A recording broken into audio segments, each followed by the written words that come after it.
Well, hello everybody and welcome back. It is Jeff again, coming to you from the Minecraft Vanilla server. And I'm exactly where we left off. I'm still digging this tunnel. Kurt's on. I said hi. I'm still digging this tunnel. Gonna get all the way to the end and see how it looks. I'm gonna give you a great suggestion to make this thing, if I want to keep it hidden, to make it like a 1-wide entrance up here. And just have it expand into a 3-wide as I go down. That is definitely something I might think about doing in the future. I want to see how it looks when it's all said and done, how the water flows through. I'm concerned that the water is going to be a little bit more difficult to drag through here than I originally thought. But, I mean, that's something we'll deal with when we get there. I got to dig this whole thing out first. I will tell you, though, in my new job role, that I've had it for a couple months now, but in my new job role, I am one of the people that does a lot of interviewing. To say the least. Our department kind of dwindled very much so. It was in the process of dwindling. One of the reasons I came on here to help rebuild the department, things like that. There was some known turnover that was going to happen and things like that when I joined, and just because there was people were already getting ready to leave. Whoa, Jesus. So that was not unexpected, but I have been doing a lot of interviewing from different people that have applied, in order to try to fill the gaps in the positions that we have. And I will tell you, interviewing, it's a very entertaining experience if you've never done it. I've done interviews before in different job roles, but they were more for jobs that were not, how do you put it? I don't want that shield. They were not as high professionalism. High professionalism is what they were not. Non-professionalism-ish. Yes. Whatever. Either way, I've done a lot of interviews. I've done a lot of professional interviews myself, as in, being the candidate who is being interviewed. And it's funny, when you interview, it's all about knowing how to work basically the people who are interviewing you. If you get a vibe from the people who are interviewing you that they just want to constantly be serious the entire time, get straight to that point, and you maintain seriousness and you move on. I often, if I see the opportunity, will try to throw out like an extremely subtle joke just to see how it's taken. And I'm talking extremely subtle, to see the reaction of the crowd when I'm interviewing. And sometimes you realize that obviously the people who are interviewing you do not want anything to do with jokesters, and you quickly back off of it and hope you didn't make, even no matter how subtle it was, hope you didn't make it too much to the point where they're like, can't take this candidate seriously anymore because he's obviously just cracking jokes in the middle of his interview, blah blah blah. Because people are like that, and I've had interviews where I've realized that the people who I was interviewing with were not in at all a mood to allow for joking to happen. I need to get some iron buckets. And sometimes you sit down in an interview and you crack a joke, a small joke, and the people who are interviewing you will come back with either another joke, or they'll just start laughing hysterically, and you'll know that what you just said was, I can say warranted, but it was appreciated by those that are talking to you at the time. So yeah, it's a lot of interviewing is about feeling out the people who are interviewing you. It's just as much, they say this and a lot of people don't believe it, but it truly is as much about you're interviewing them as much as they're interviewing you. Now, sometimes that's a little bit different to accept. Like when I took a job, I worked for the CIA in the past. I don't know if people know that. I mean, I've talked about it on my channel before. It's not like a hidden thing, but if you're a new viewer or whatever, yes, I did. I worked for the government, for the CIA, when I was 19 years old. It's the first time I got a job there. I was a co-op student. The difference with it, when you work for the CIA, they take co-ops and they take interns, and interns are what you call a gray badger. Like badger, like the animal? No, a badge, like your color of the badge that you actually are issued is a gray badge if you are an intern, and it's a blue badge if you are a co-op. Now, it's not really about the fact that you are an intern versus a co-op. It's about the type of security clearance that you have. If you have a gray badge, it's a well-known thing in the confines of the agency, because they need people to be able to know and understand this, that if you have a gray badge, it means you only have secret security clearance versus top secret security clearance. And that's important to know, because if you're like, for one, if you're in a restricted area that you know is a top secret only area, and all of a sudden like people are, you know, wearing gray badges walking around there, then something's wrong. Like, they're not supposed to be in there. But also if you are just in a, like a more, like, I can't say an open area, but an area that's not necessarily just restricted to top secret personnel, you may have gray badgers, you know, walking around, and you need to know that you can't say anything that is, you know, outside of their, you know, pay grade, quote unquote, you know, pay scale. Even though it still works like, oh God, I keep forgetting about these mechanics. It still works like that, even top secret security clearance. Just because I had top secret security clearance doesn't mean I was given the opportunity to know everything that was top secret. It's still, everybody's still on a quote unquote need to know basis. That's a true thing. That really does exist. You're on a need to know basis. You don't get to know anything that's not relevant to what you're either working on, or sometimes it does come down to pay scale. Sure, I maybe a top secret security clearance as a that's what I was getting at, is I was a top secret security clearance person because because the co-op students were treated as if they were full-fledged employees, as opposed to an intern who was treated like, you know, an intern with only, Jesus, with only top secret. Oh my God, I'm gonna die in this tunnel if I don't start healing. I'm afraid I'm not gonna make the run back here, because I think there's gonna be people in here. People, I was right. There's people. There's people. No. At least I didn't die super far away from life, liberty, and the pursuit of happiness. Give me this crazy efficiency iron pick. We're gonna see if. Thanks, man. I don't like you at all. Like you at all. Like you. Don't like you. Oh, you skeleton. You're scary. Close. Close! I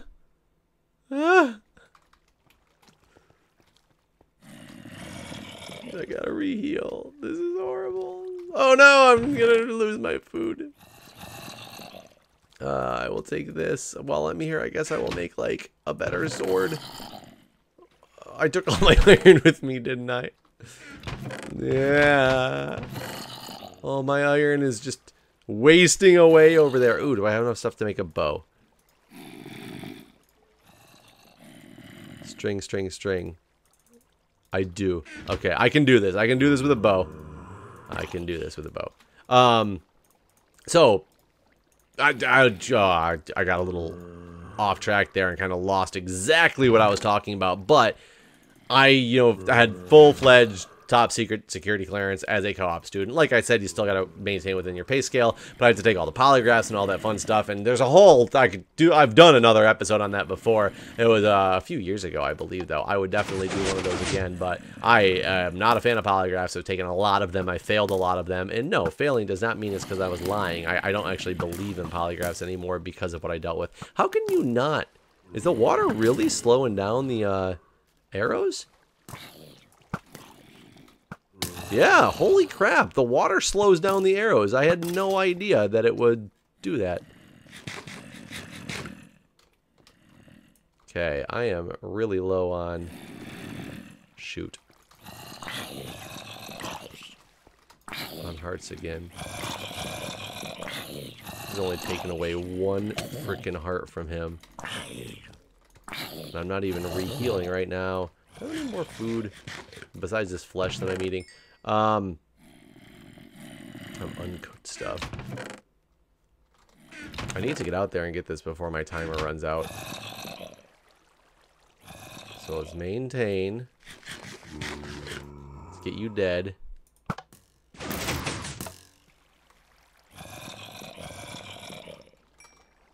What? Oh man, you click I was so confused. My arrow went through the button, so it shut my door on me again. That was weird. But long story short, like I said, top secret security clearance, that's not what this story is about. This story was about interviewing. But when I interviewed for them, I maintained a lot more, you know, professionalism per se. It was not joking around. But when I was interviewing for them, I wasn't interviewing necessarily most of it with the people that you were directly working for. You were kind of interviewing with the government agency as an agency, which I did have a small interview. I think I only had like a 20-minute interview with the people I was working for, though. The purpose of it was not to interview with them directly. I was interviewing with the government, and once I got a job with the government, then they helped you. Because I worked with one group for my first term, a different group for my third term, and another group for my third term, and things like that. So even though I never interviewed with those people, I still worked for those departments. So I wasn't per se interviewing the CIA to know if it was a place that I wanted to work. It was more that I wanted to work for the CIA because I thought it would be awesome.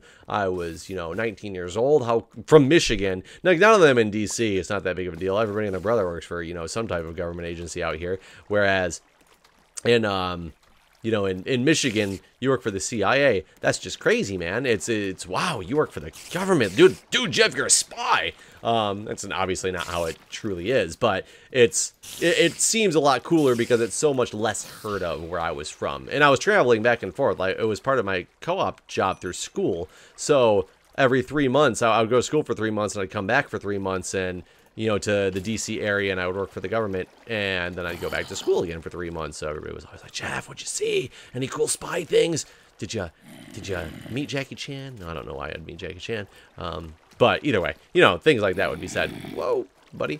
Oh, don't you frickin' dare. I hate you. I hate you with a passion. How? Ugh.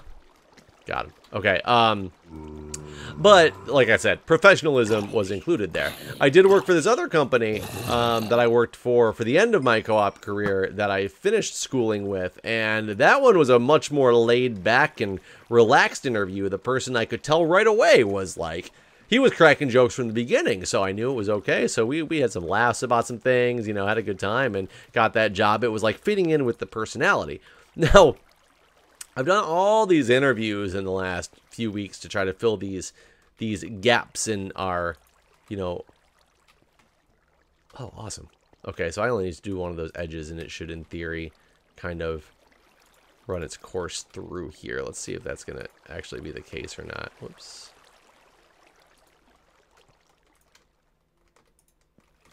There we go. We're just going to work on this for a while. Shoot. And in doing all these interviews, it's really funny to see different people, and the way that they, and the way that they interview and the things that they do. I've seen a lot of things that I definitely would not expect from people who, in my job position, you have to have a master's degree. So it's not like it's just a, standard old, young person interviewing. They haven't interviewed before. They might not have interviewed too much before, but you have to go to school and have a master's degree. And you'd think that more people with master's degrees are a little bit more keen on the interview process or understand the professionalism. I had one person like emailing me with like, I email and say, hey, I'd like to set up this interview. I got your application, came across my desk, what would be a good time for you? And I literally get an email like a week later that said, working today. And that was it. I mean, I stopped because that was the, I know it sounded like I had more to say, but no, I stopped because that was the end. And one person I straight up told, after doing this, and it was like never mind, I don't want to say anymore. But this person, when I told them this, I said, I finally got a hold of them on the phone. They finally called me because after we exchanged a couple emails that were like that, and I was no longer even going to interview this person because I was like, if this is the way you're going to act, like this job's a lot about communication. You need to be able to communicate, and obviously that skill is lacking. I can't even have somebody like this. And the person called me, and it was actually very courteous and professional on the phone. And I said, look, I said, this is the problem I'm running into with after our email communication. I was like, this is what this job would entail.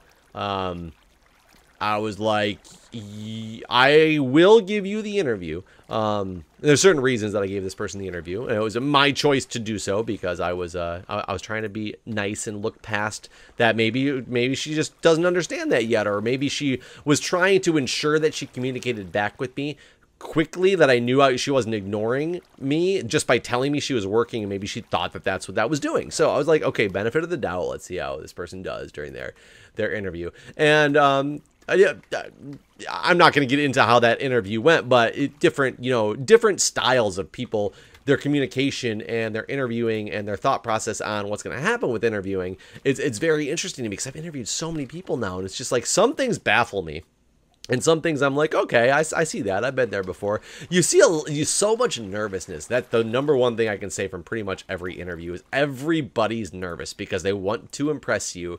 And you can watch the smart ones, in my opinion, are the ones that are trying to read you and trying to understand what you're looking for out of this interview. And it's funny because it's good and bad on many levels. Some people who are like that, who are really good at interviewing, doesn't mean that they're a good candidate at all. They might just be really good at reading people, and therefore they can play you. That's definitely something that can happen, and I've seen it happen before. I'm hoping it's not going to happen in this job role because we've given some offers out. None of them have started yet, but I mean, I'll find out soon enough if I got played by anybody, but I don't think that I did. I'm a pretty decent judge of character, but I've been wrong in the past, but we'll find out.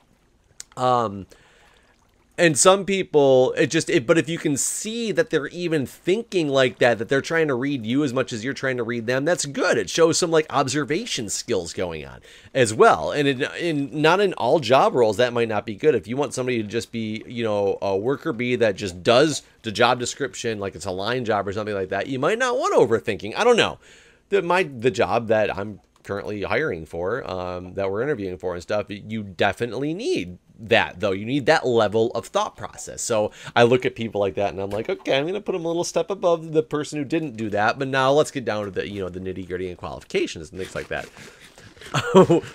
Some of the things, though, that have happened during these interviews, I mean, are hilarious. And some of them on, let me just explain. Some are on really funny levels, and some are on not that funny at all levels because of the fact of not funny to the person. How's that? Funny to me, not funny to the person necessarily. One girl, she was interviewing, and she was sitting there, and we interview in like panel type interviews. There's like the whole department. Good job, Jeff. I don't think I can have a 1-wide door if I can't even get into a 3-wide door because I can't steer this damn boat. Oh, come on. Turn the boat. Oh, my God. The Lagoon of Death. That's what this is going to be. Let me get a running start at it. Da-da-da-da-da. Yay. Oh, I need to smooth this out. I need to smooth this out a lot more. Oh, no. No, that's why I brought extra wood with me, actually.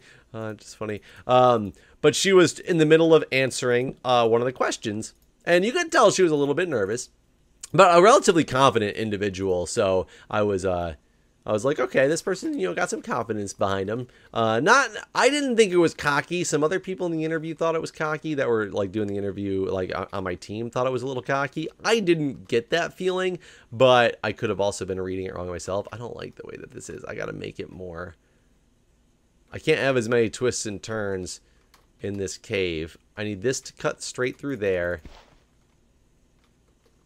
And then this needs to almost like cut straight through there as well, because oh my God, this is brutal.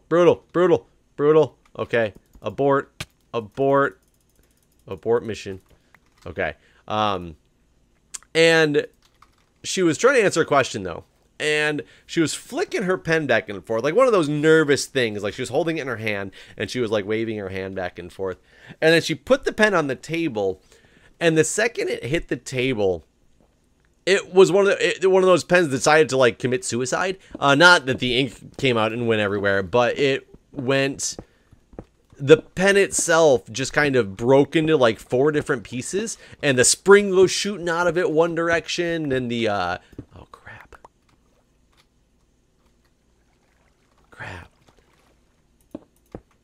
Yeah, the spring went shooting out of it in one direction, and the ink part went shooting out another direction, and another part of it hit the floor right in front of her, and you could just look at the embarrassment on her face. And I was like laughing a little bit on the inside, trying not to like let it show on the outside.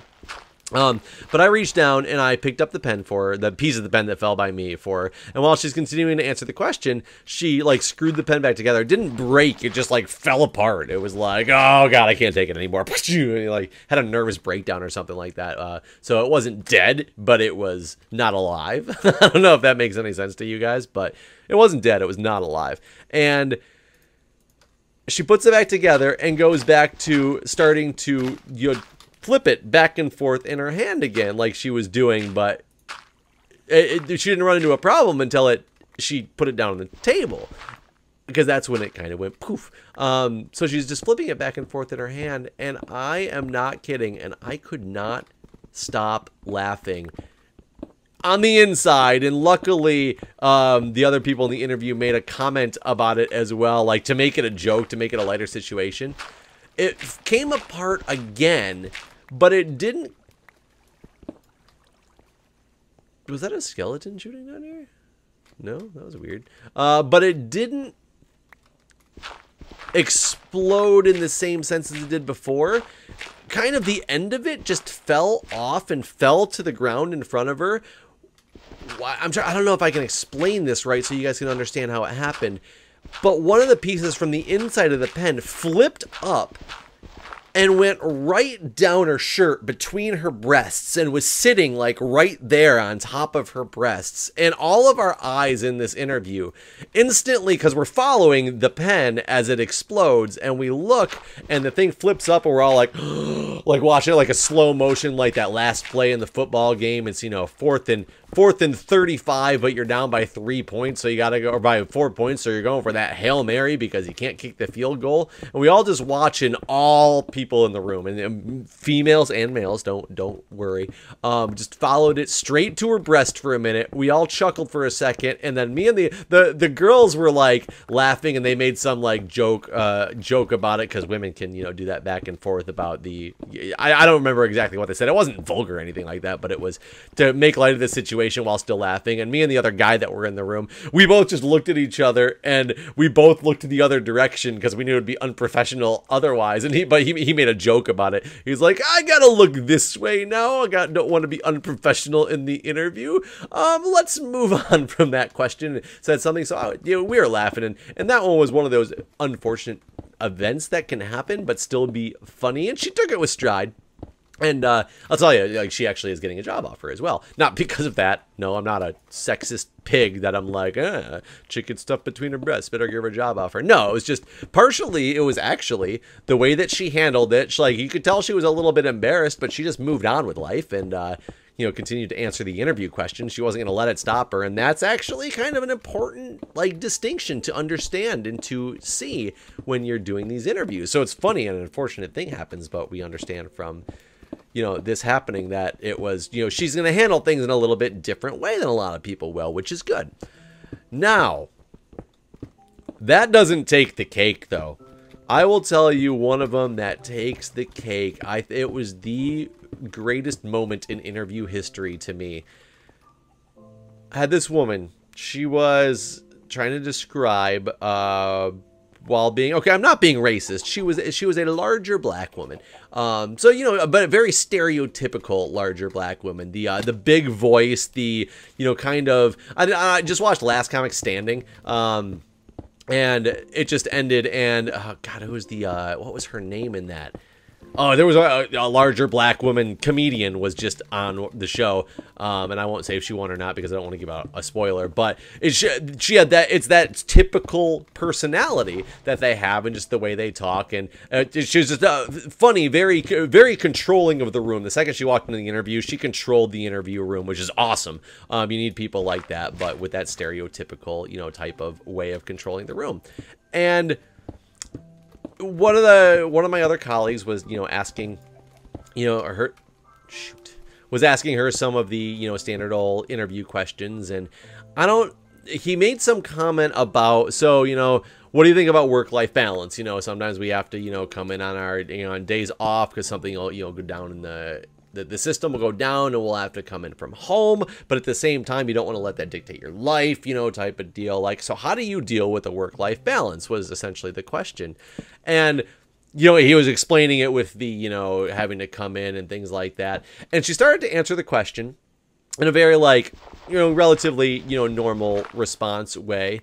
And I don't know if he didn't quite think that she answered the question to his liking. It's not that she answered it bad, but I don't think she answered it to his liking per se. So he was clarifying a piece of it. He's like, well, yeah, but I mean, like, you know, I don't know what you do at home, but, you know, what about, you know, when this type of situation were to happen, would you be able to, you know, still come in, and would you still be able to keep that, you know, work-life balance? And she's like, oh, do you mean if it, like, interrupts my pole class or anything like that? And he kind of glanced over it, didn't say anything. I don't think he realized, like, what she said. I don't think anybody in the room realized exactly what she said, because she just kind of said it in, like, general conversation. And I instantly just broke out in laughter. And she finally, like, she didn't have a smile on her face, like, at this particular moment when she said that. And when I started laughing, I think she kind of had that, like, relief come over her face, as in, oh, thank God somebody got that was a joke and what I was going for there, because I just started cracking up. And me being the director of the department, I think, made her feel a little bit better. And she, I don't know, she made some other comment about the, you know, the pole dancing that goes along with it. She's like, yeah, exactly. You don't know what I have in my home. I could have a pole in there. I could be giving pole dancing classes or taking pole dancing classes, is what she says. Obviously knowing she's not the woman who has the typical body type that you would be doing that with, but making fun of herself in this interview, and God, it was so hilarious. I could not help but laugh. Many people in an interview setting would think that that is unprofessional, and even one of the members of my team thought that that was an unprofessional thing to say, because after the interview, we walked into the, and not only was she a really good interview person herself, but like she has the experience and stuff that we're looking for, and the personality and stuff that we were looking for. But I went back into the room afterwards, because we talk about all the interviews when they're done, and I was like, guys, I don't know about you. I was like, but if somebody can come in here and crack a joke about pole dancing in the middle of an interview, I was like, that is the type of personality we need on this team to, like, give us, like, camaraderie. And two of the other people were like, oh no, I could agree, that was great, she was awesome. One person was like, oh no, don't you feel like that's a little bit unprofessional? And I was like, hell no, that's not unprofessional. Maybe it is unprofessional, but I'm unprofessional. It's a professional gig. You can be professional at work, but still have fun with it. And that's the thing to know, is have fun with it.